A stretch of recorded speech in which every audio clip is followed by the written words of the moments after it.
This is your guy, Roth Beats, for another edition of the Roth Talk Podcast, where we talk that talk. And man, today, I'm super excited to have my guy, producer extraordinaire, Stan the Man, on the show today. So there you go, pulling up. So man, I'm excited. And we definitely gonna get into it, man. So real quick, if you would like, go head over to YouTube and check out my previous interviews. They all up there on the Roth Talk Podcast. So definitely salute to everybody in the building, man. I'm so excited about this episode. We're gonna be talking that talk. And what up, bro? What's going on, my guy? How you doing, bro? I'm blessed, man. I'm good, man. How you feeling? Man, I'm blessed. I'm great, man. Look, I'm so glad to have you on the episode, man. Let me go ahead and welcome everybody in. Hello, y'all. It's your guy, Rothstein Beats, and this is another episode of the Roth Talk Podcast, where we talk that talk.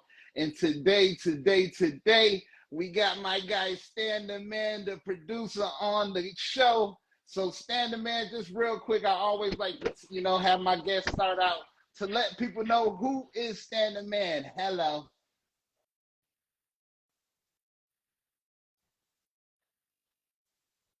What up? What's going on, Stan the Man?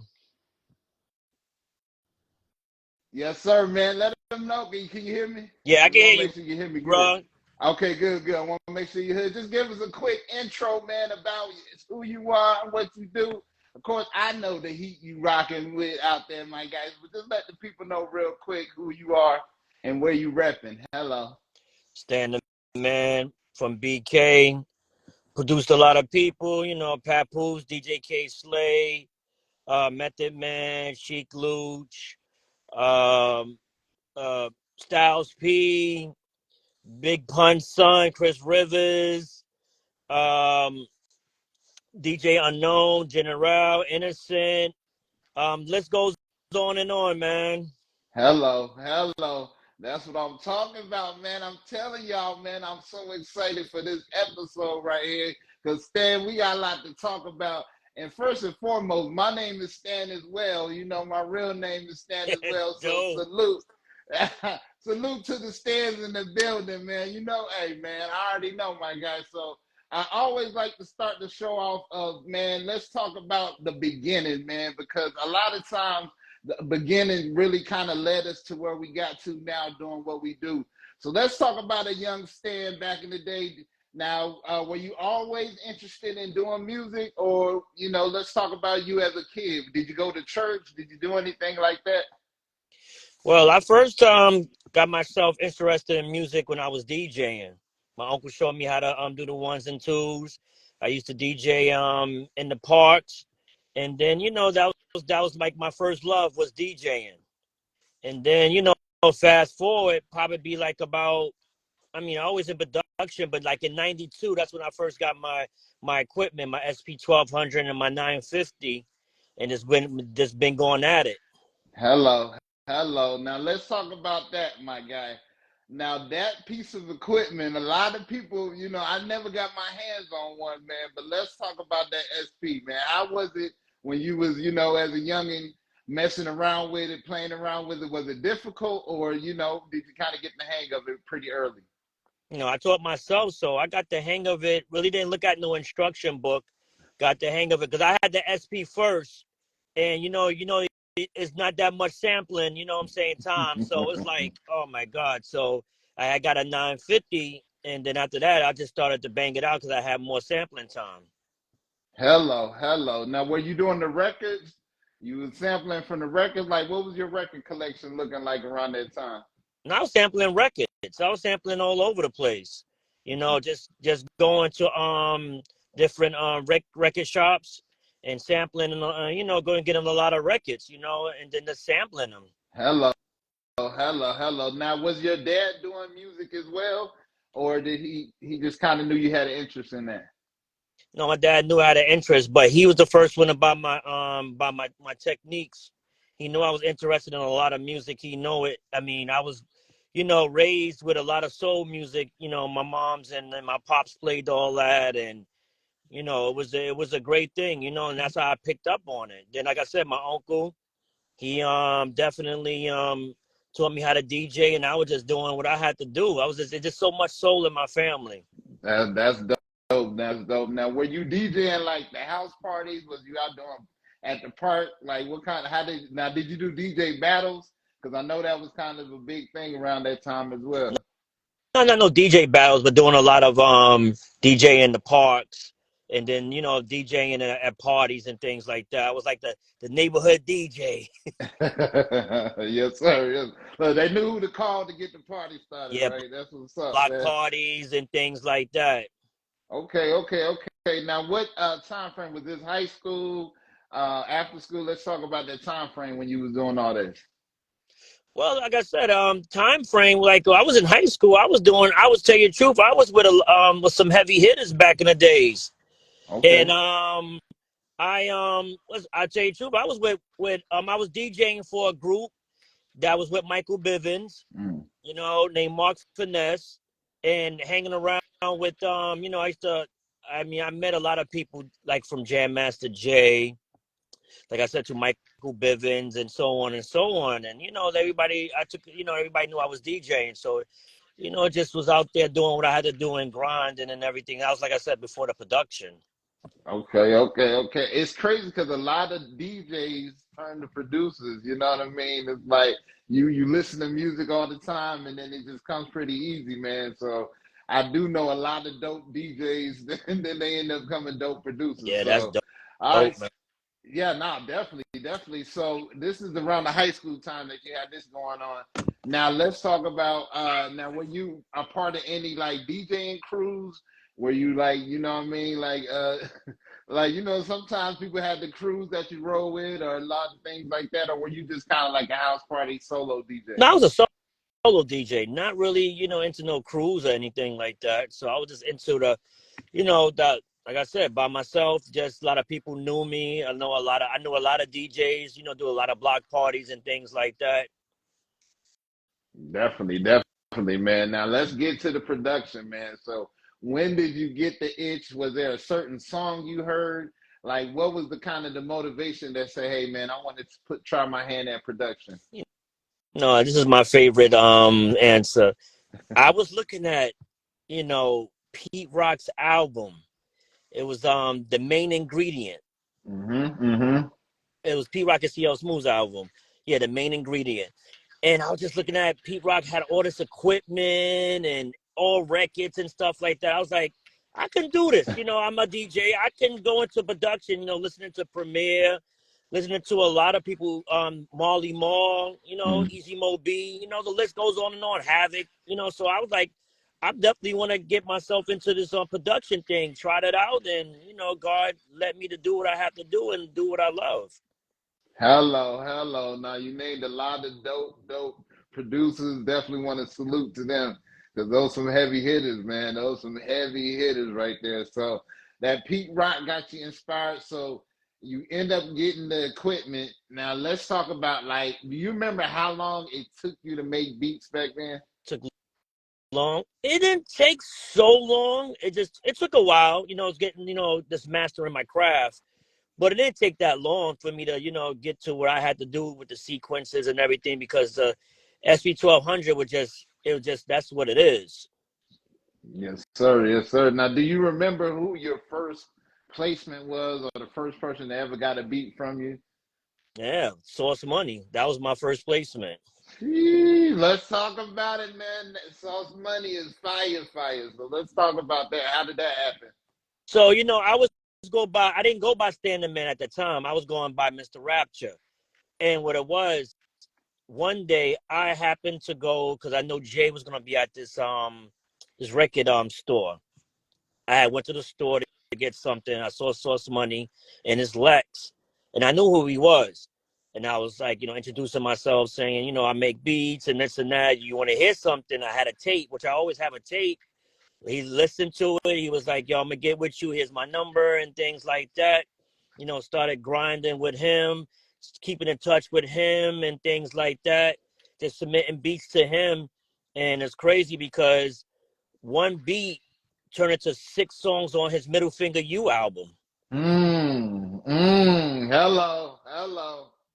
So, so one beat started it all, and next thing you know, y'all start working together, man. That's so fire, fire. Yeah, All that's right, my so, brother, man. That's my brother, man, for life, bro. He put me in a position to really, cause look, the album had like producers like Puff, Primo, it had Marley Marl, but this me, I'm just coming, you know what I'm saying, a new producer, and he just, he felt a lot of good music in me, and I definitely am forever grateful for him for even put me in that position to put one track into 6 tracks. mm. Now, did Sauce Money also help you become a better producer? Did he give you some advice? Like, let's talk about y'all relationship. Turning from just meeting them at posted up in the Lex to now working with multiple tracks. Nah, so schooled me. He schooled me a whole lot. And just looking at him in the studio and looking at, you know what I'm saying, somebody that you admire, from him writing I'll Be Missing You and all that, and him, hanging with Jay and being with the Rockefeller clique, I was like, amazed. It was like, me, like I said, it became just doing producing into a friendship. That's fire. That's fire. That's fire. Okay, let's keep the story cooking because you got a lot more people that what I mean that you've been cooking up with. So let's talk about what happened after Sauce Money. Like, let's keep the story cooking from there. Well, after that, I did here and there, odd jobs, but then I took a hiatus, Mm. reinventing myself and things like that. And when my father passed away in 2014, I just, what it was, I had brought a MP5. Mm. And what it was, I was, we was at the wake, and my boy was like, yo, I make beats. And I'm like, where? He was like, yo, I make beats on my iPhone.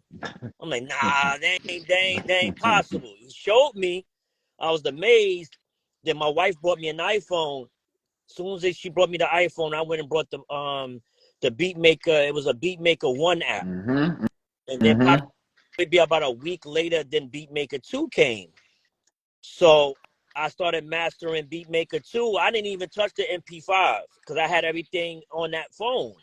So it's like I started reinventing myself, and then I met this guy, which he was a friend of my homeboy by the name of BK Cavalli, but his name back in the days was Jinx the Juvie. He was signed to Def Mm. Jam. Yep, He's I Russell definitely. Simmons' father, you know, and I mean, he's not Russell Simmons' father. Russell Simmons is his father, but I knew him for years before he was signed to Def Jam. I knew he was talented, and then we bumped into each other on IG, and I told him like, "Yo, I make beats. I know who you are," and we just started connecting. And I did a joint called "That Boy from New York." It was on Russell Simmons' label, and it was on. Tell you the truth, it was like #1 on the Billboard biz charts for about 5 weeks. Mm. Mm. So that Hello, really hello, got, hello. yeah, and that really got me into being, it's like I said, I reinvented myself to being standing man. That's when I, reintroduced myself, and I started from there and just been on a hill, going straight and doing what I got to do by the blessed of God.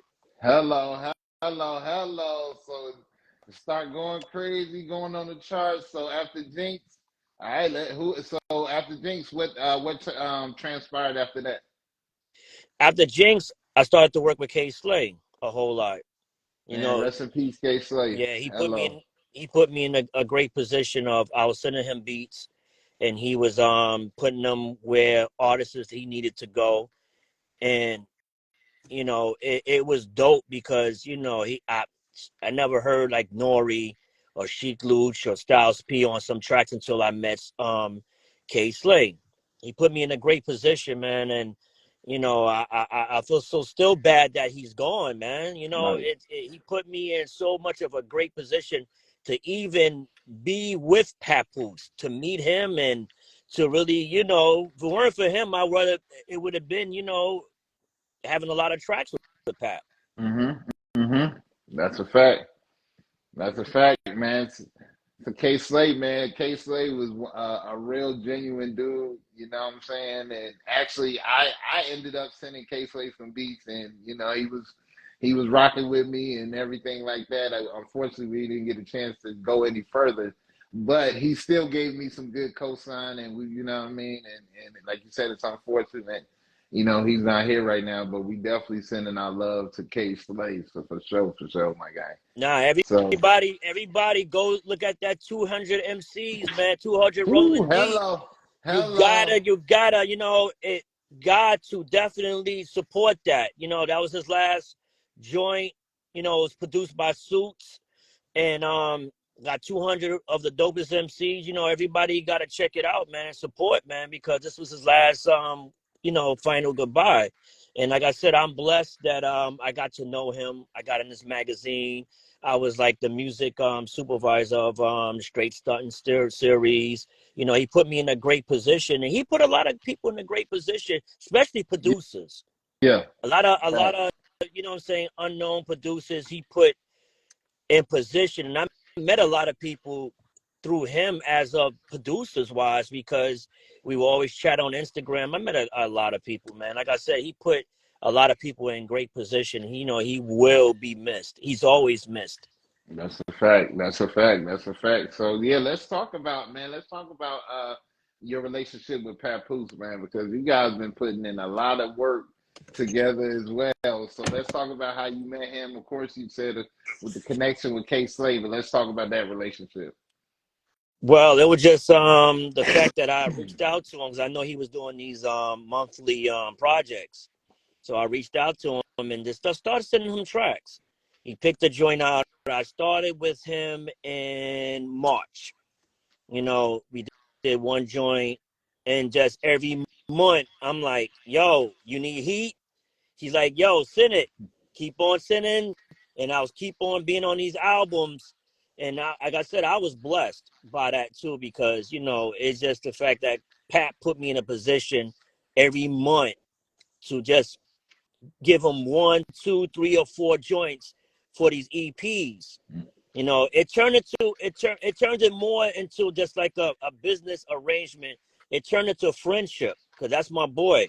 Me and him. You know, anytime he needs me, I'm here and things like that. He's a good brother, man, and he's head of hip hop and TuneCore. He's making powerful moves, and you know, and that's a great thing. That's a big blessing for him, man. But other than that, it just was like, you know, and it's a great thing in history that I started from March until December for all these monthly EPs, and still till now. I just I had did his recent joint with Jim Jones and Jacquay. That was a couple of months ago. So we still Hello. rocking. You know what I'm saying? We got more in the chamber. We coming. Hello, hello. And you know what's so funny, Stan? Because you know I got two. I'm on the July end of December, and each time, like my record, and then your record's right after Yeah, mine. that's You know what I'm saying? It's dope. crazy. I'm like, yo, this got to be some sonic energy that we got that he just places like that on the project, man. So salute to you, my guy. And y'all got some bangers. The joint with Method Man, that's my shit, bro. Now So hello. that right there was a dream come true. Hearing that, he was one of the dudes I really wanted to work with, Method Man, and yo, Pat made a lot of joints that he did, collaborated, that I wanted to be a part of, came through. You know what I'm saying? Jim Jones, 38 Special, Method Man. Yo, Method Man, whew, that was on my bucket list, Hello. man. Hello. That's dope. That's dope. Well, let's talk about what do you have kind of going on now? Like, are you working with any artists, or you got your own situation? Like, what's going on currently for Stand the Man? So right now, I just me and my boy H Dot from Virginia, we just released a joint. You know, this is what you asked for, part one. It's a EP. It's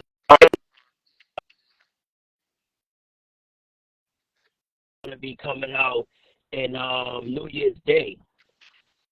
So me myself, I got instruments. I'm trying to.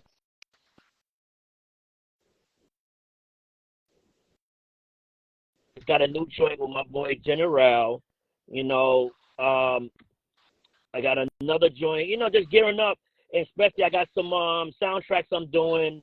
You know, for some movies, and Mm-hmm. I'm like fully trying to produce the soundtracks for these movies, and it's a big honor and a big dream come true. And I got a big project I'm working on right now that should be coming out in December and or January. It's Lazarus and Emmyway. Mm, It's called DTA. It's with he's Lazarus is from Detroit and Emmyway he's from India. mm. So this is like an international project, and I'm blessed to be right like that because I really want to do international projects with different kind, you know, like France, Japan, and things like that. So this happened to jump the placed on my lap. I did like about 3 or 4 joints on there. You know, it's gonna be having Royce 5'9", D12. It's going to be really big project. I think it's going to be one of the biggest projects I have done because it's going to be international. Because like I said, anyway, he's international, 5 million plus. He's very big over there in India. So they got together, did an album, reached out to me, and I did the first single that came out about a couple of months ago. It's called Lobotomy. It's 3 million views on YouTube, and Hello. um and this is going to be like one of them special projects that I'm grateful for. That's what I'm talking about, my guy. That international hit different, my guy. That international market hit different, my guy. So that's what I'm talking about, bro. You know, it's So let's bigger look. than that. As a producers, it's bigger than that. It's bigger than the states, man. Like Hello. I said, I really want to do more of things. Like I said, do more of going to different not states but different countries because it's hip hop in different countries, man. You got Russia, you got London, you got Japan, you got India. You got so many talented people, and I just want to just touch the world with that, bro. It's not that the cities. I want to touch the world with my music as well. You know what I'm saying? Like I said, doing movies, being music supervisors, doing video games. Now, I want to ask you this. You actually just kind of spawned a question in my mind. Now, how do you think we can bridge the gap with us here, producers in the United States, with these international artists? Like, what do you think is probably, the way we can come together? Because I'm right with you. Everything you saying, I agree. Hello. Just contacting them on Instagram. You never know what you might get because Instagram, you know, is worldwide, so you never know. You can just introduce yourself, let them know I make beats, and let's try to connect and do some music. That's all. And I know they will definitely get to what I'm saying, be with these United States producers, but they got a lot of producers out there in different states and different countries too. Hello. I've heard a lot of people from London. That's that's that's fire. No, you're right. I mean, it's crazy because I was watching either the BET Awards or something like that, and I saw like the international artists who won. Like they were showing like the different artists. So I started googling, and I reached out to a couple of them, and I did. One of them did respond back. You know what I'm saying? That's And I'm like, dope. yo, and they was in France, and I'm like, yo. Why I'm not working with y'all? You know what I'm saying? Like I had to really think, like, why am I not like y'all do hip hop like we do hip hop. Y'all may not understand what y'all saying all the way, but y'all still can feel the vibe of the production. You know what I'm saying? So, for sure, you hitting home with that, my guy. Well, I do got a couple more questions, my guy. I ain't gonna hold you too long, but I got a couple more questions because I do always like to ask producers, man. I gotta ask who is your top five in the production. No, you ain't gotta give us no order, but who would be your top five producers? My top five. I don't change it, but I got so many producers, bro. It's you know that. But my top five, but not in order, is DJ Premier, Pete Rock, Marley Marl, DITC, and let me see. I said Marley Marl, Mm-hmm. Pete Rock, DJ Premier, DITC. Um, Let me see. It's I'm gonna tough. go with I'm going with definitely Havoc. Okay. Havoc, man. A lot of fire records from Havoc, for sure, for Now sure. Havoc been doing this since he was a shorty, man. He's still rocking. Hello. All right, well, let me ask you this. If you had to make a dream album, which five artists would you want to produce for on this album? Oh man, you know it's Jay. You know it's Hello. Nas. You know it's Lil Wayne, Mm, Busta, okay. and I'm gonna throw Method Man in there. Mm, that'll be a fire project. Fire project. Okay. Now let's talk about your favorite records. If you had to put a playlist together of your top five records, what will be on Standard Man playlist right now? Ooh, man, it's a lot. It's so many. But I'm just gonna give it anything, not in order. I'm a Who Shot You? mm, I'm gonna give uh Protect Your Neck. okay. I'm gonna give Brooklyn's Finest. Hello. I'm gonna get Nas The World Is Yours. Mm, And I'm gonna give Gangstar Mass Appeal. man, come on, man. You can't lose with those. You can't lose with those right there, my guy. Nah, man. Sheesh.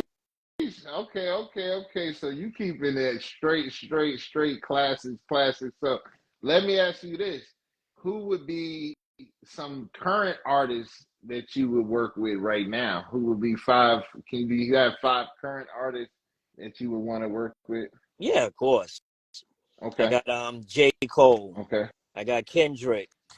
Um even like I said, Lil Wayne, the whole Griselda. Mm, Um I can hear that.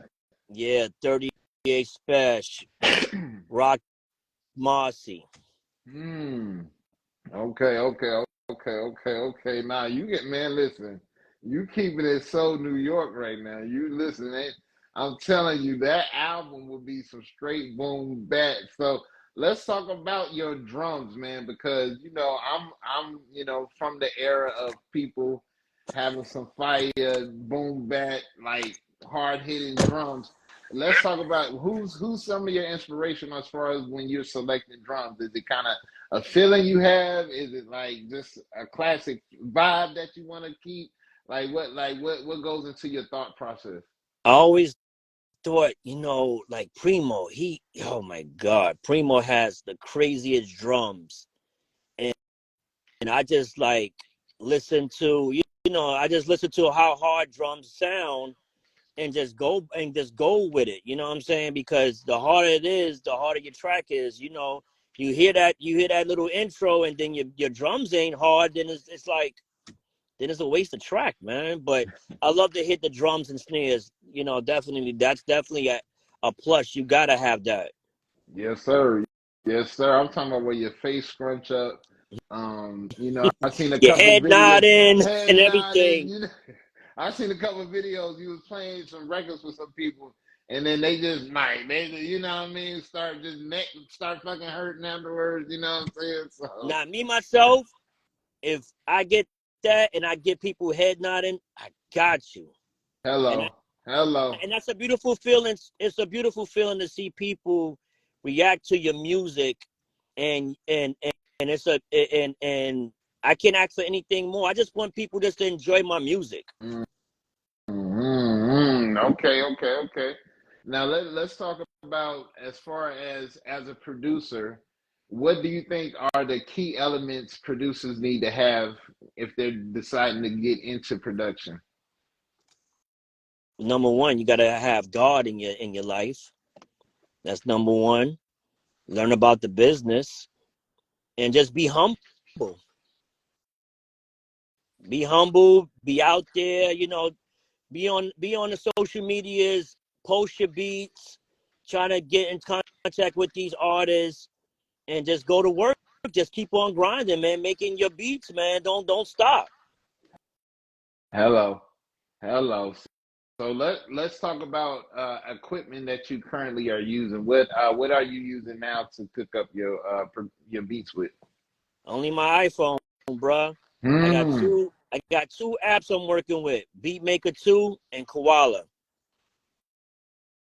It's an that's it. on-the-go situation. I could be at work making beats. I could be anywhere making beats. It's a great tool. People sometimes don't take it like they be like, because when I first was starting to do this, I did like some a session thing called on the spot session, and I was working on my iPad. A lot of people was down on me like, yo, who want to see people work on the iPad and this and that, and a lot of people were still working on the iPad, and a lot of people was texting me, was like, yo, I work on it as well, but people didn't, you know what I'm saying? They didn't, they was afraid to, speak up and say that they work on an iPhone. Now you see a lot of people working on the iPhones. You see Madlib, you see Manny Fresh, you Hmm. see so many people that's working on that iPhone.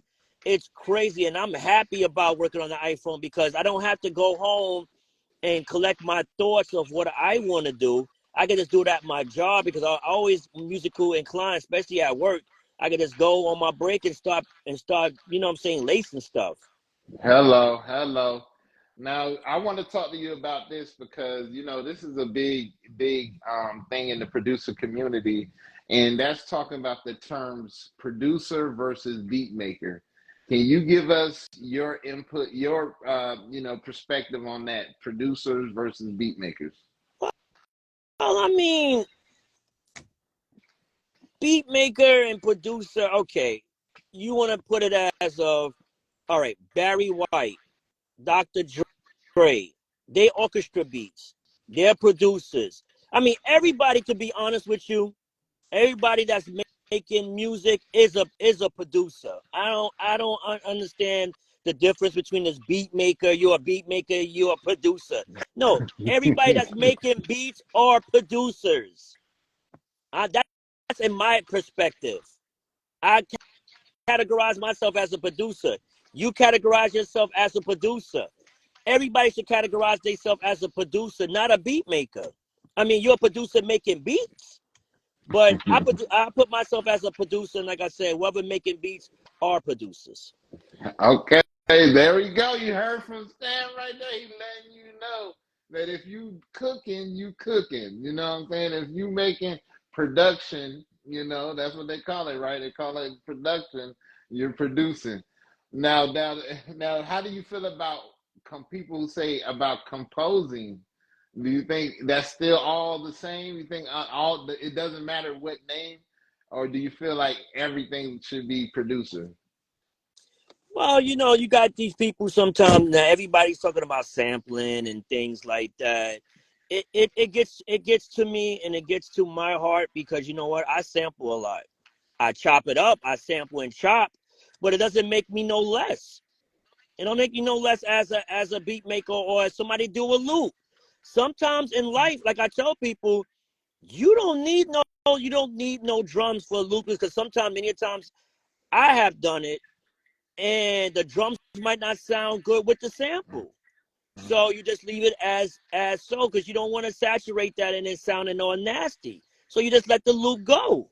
So listen, everybody got their own lane on doing what they gotta do, and you just stick to what you believe in. That makes it right for me. Because as well, I sample is great for me. You know what I'm saying? Just stick to what you know. I mean, if you want to go out and explore, hey, it's no problem, man. It's always good to explore music and find out what you want to do to move ahead and want to just, do into different situations. Like I give you example, Andre 3000 that's doing this album that's coming out 12 o'clock tonight. He's Mm-hmm. doing all flutes. A lot of people is like, this and that. I said, listen, that man don't have to prove nothing to nobody. He's a That's a fact. producer. He don't have to prove nothing to nobody. He already done everything. But this right here might set a big trend of producers sampling his music. Hello. Let's see Hello. what happens. You know what I'm saying? It's something different. And we always have something different. Just as well, we heard Swiss Beats. We heard Timberland. Things are just different cycles. You know what I'm saying? So Mm-hmm. it's all universal. Like I said, it's all universal, and it's worth a shot. Watch that album's gonna go millions. Trust me. People are curious about it. I'm curious about it, and I know Andre 3000 ain't no dummy. Hello. He's doing what he's doing, and he's the best at it. Man, listen, you said you talking the gospel right now, my guy. Andre 3000 so musically inclined, like I mean, he produced on the album. So if you think he gonna let his joint be trash, I highly doubt it. So Yeah, you got a mistake. You got a sadly mistaken. That man has done a lot. He's done a lot of hits, and he knows what he's doing. Like I said, he's in his space, hmm and I hmm give him so much respect of doing what he wants to do, and nobody's not judging him. Look, he's on this album's going to be on Epic Records. It's not no independent. It's on Epic, so they believe in him. You know what I'm yeah. saying? Watch what happens. You might see a couple of producers going to pick up a flute and keep on doing. Look what happened. Look what happened to RZA when RZA wanted to do the second album. He brought, I don't know what kind of instrument. He did that. hmm It worked for him. hmm That's a fact. Because they was looking at him like he was crazy. Like, man, you trying to bring the orchestra in and you trying to bring in real sounds and shit like that. So yeah, you right, man. Sometimes you do have to go against what everybody else is doing. And I feel like everybody expected a hip hop album, but guess what? Now I got your attention even more because now I got a flute album. You know what? Nobody was even expecting that. Nobody could even guess that that's what Andre 3000 would have been doing. I would thought about it like a guitar rock album or anything like that before he would do a flute album, me personally. You know what I Nah, mean? But myself, let me explain something to you. That album is going to be therapeutic for a lot of people. And I told my mm, boy today, I said, listen, he might get endorsements for that, for like that Calm app. mm, That's mm. like therapeutic. It's therapeutic for him. And I heard how he played, and that sounds very therapeutic. And like I said, I don't mind listening to it. I can't wait to listen to what he's gonna bring to the album. And let's see what happens. You can't judge it yet, because like I said, that man mind is you know what I'm saying, mastermind. That's a So fact. definitely shout out to Andre's doing it his way. Hello. Well, we got a few more minutes, man, but got a question for you because you definitely represent New York. How do you feel the state of New York hip hop right now? How do you feel like the state of New York hip hop is going? You mean as of what, the hip hop, or you mean as other stuff like like trap or the other music that they doing? Well, yeah, let's talk about do you what is in your opinion the most popular music in New York right now, and then how is that different from the 90s and kind of the heyday of New York music? Well, you got, I guess, you got this what they call this music. I truly forgot. I'm not really interested in it. The not the trap, Like but the drill? the drill music. Got a lot of drill music, and but it is what it is. I'm not a fan of it. Everybody has their lane. I'm hip hop 100%. That boom bap is what I raised on, and like you talk about the 90s where everything was just dope. You couldn't come out with no whack music in the 90s. And people say, oh, let the 90s go. Nah, 90s was a great year for hip hop. Listen, Hello. you can listen to music and recite it. When you do that, that means you have classics. And a lot of people from the 90s has classics because a lot of people is reciting those lyrics. But as a state of hip hop, me myself, like I said, I don't think about all that. I think about what I'm doing. I'm thinking about the pure hip hop. Like I said, everybody has their lane, and big shout outs to every producer that's, you know what I'm saying, making a lane for themselves. You know what I'm saying? I don't knock no producer. Everybody has their own different genres and categories and stuff like that. But me, I'm strictly hip hop. Nah, that's the essence, man. You can't go wrong with, you know what I mean, the essence and the, I mean, just the style of sampling back then, just the chop. So that's what I want to ask you is, how do you feel about the way you're hearing the producer sample now? Because you know it's like a sample apocalypse right now where everybody's sampling everybody right now. So like, how do you feel how the sampling is going now? Do you feel like they're being original, or are they just copying? Like, what you think? Nah, I'm happy, bro. Listen, it's great of hearing people sample, and a lot of people just judge it too quick. But it takes talent too to be chopping these samples up. It ain't easy. You couldn't just have a straight loop, and here comes a chopping situation and make it your own. And listen, whatever fits for you and do what you gotta do, it's all great, man. I never in my life say, oh, you sampling, you whack, and man, this is what it was born. It was born sampling. You know, Sugar Hill Gang was good times. So listen, it was born to, sampling, and it is what it is. Whatever fits you, whatever you do, it's all good, man. I don't knock nobody for doing sampling or doing straight loops. Like I'm telling you, sometimes the drums might not sound good on the sample, but if you do that loop and it sounds good and people chop it up, it's all good, man. I'm all for it.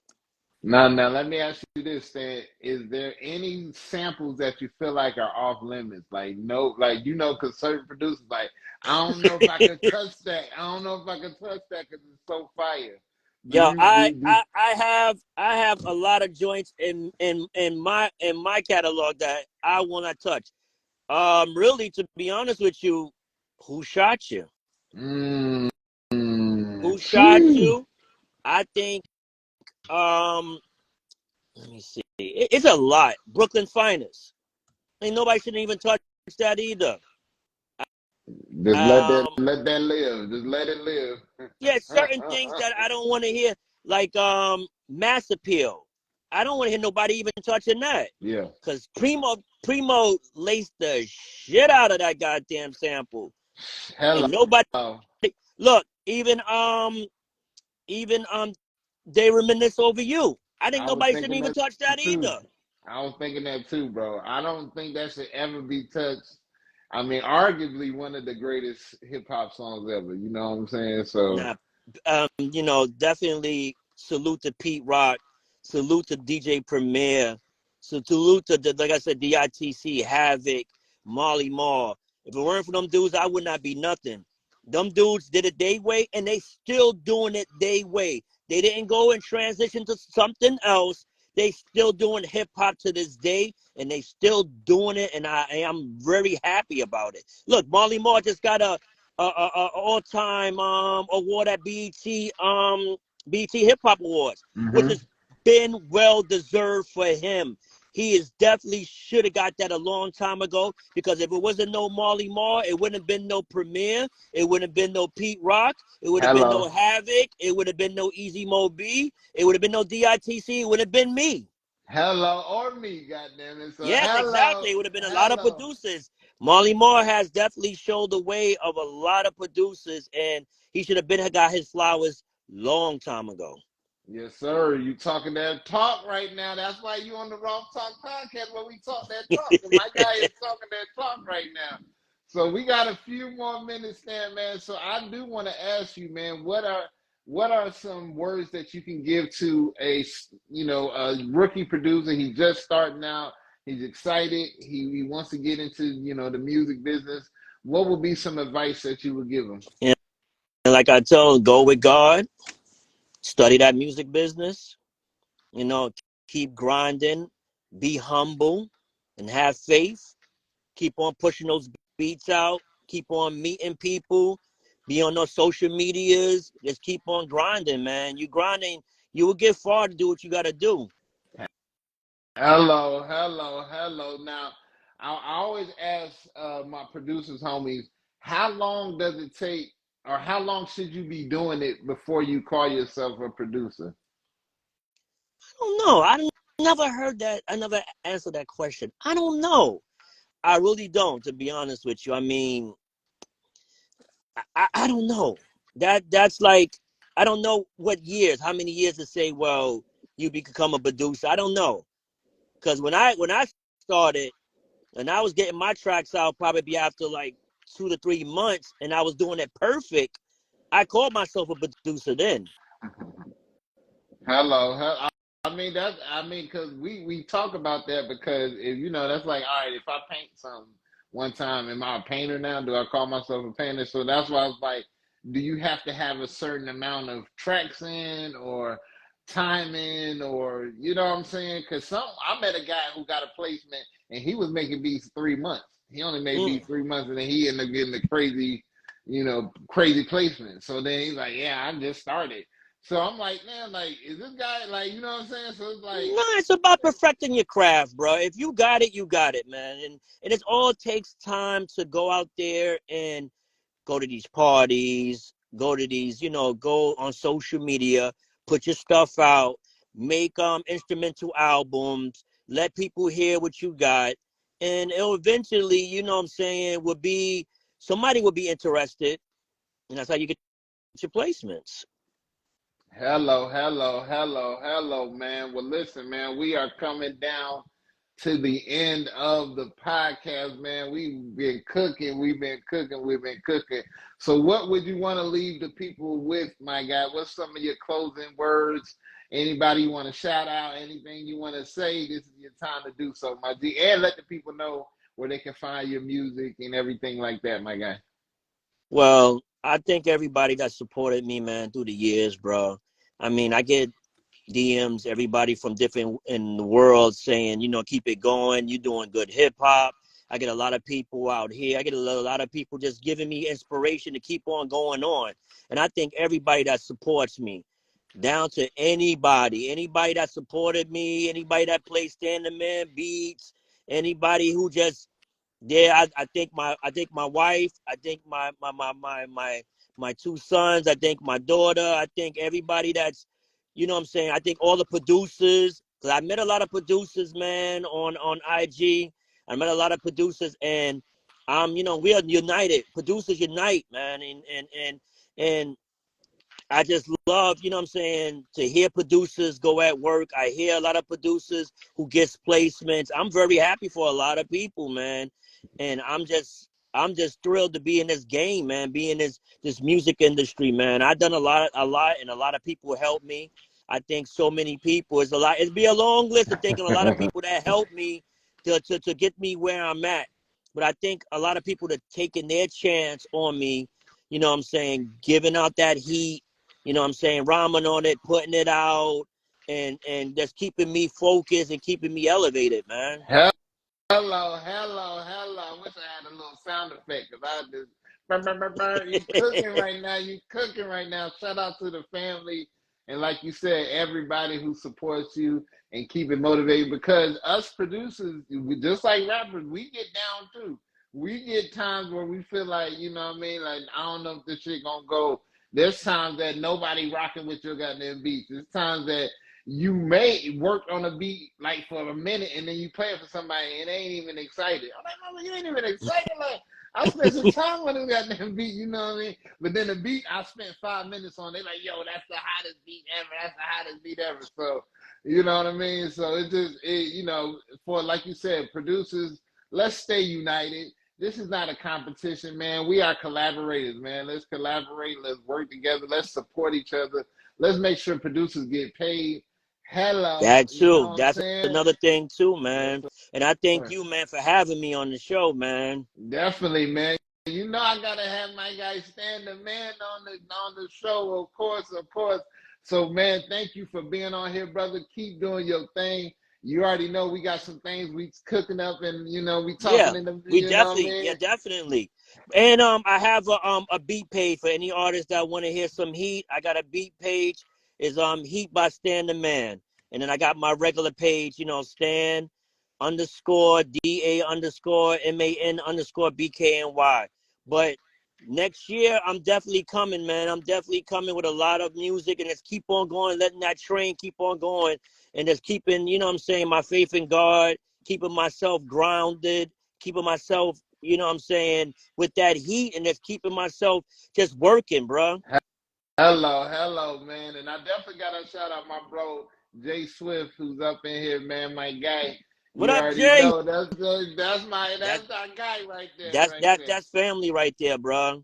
Yes, Big shout out sir. to him and the specialist, and definitely to big shout out to his son, man, Jr. Man, he's doing his thing, man. He's out there, man. Working with Definitely. Griselda, doing a lot of things, man. And it's always like I said, I'm rooting for everybody. I'm not rooting only for just one person. I'm not only rooting for myself. I'm rooting for all producers out there, and like I said, people that I really actually know that's getting these placements. I am definitely happy for, man. But shout out to everybody that I know. Shout out to every producer that's getting placements, that's putting in that work. Yes, sir. Yes, sir. Yes, sir. So on that note, ain't nothing else need to be said because we cooking right now. And this has been another episode of the Roth Talk podcast where we talk that talk. So guess what, y'all? Go over to YouTube, check out my other episodes, my other interviews, man. I mean, this is season 2. So we definitely bringing the heat with Standing Man. So make sure y'all definitely check us out on YouTube. This interview will be up there. So if some people missed it, guess what? They can go up there and watch it, man. So again, thank you, Standard Man. Much success to you, my guy. And we You too, definitely gonna Mike. be You in too, touch. man. You too, brother. God bless you, man, for everything you're doing, man. And we definitely gonna be cooking up.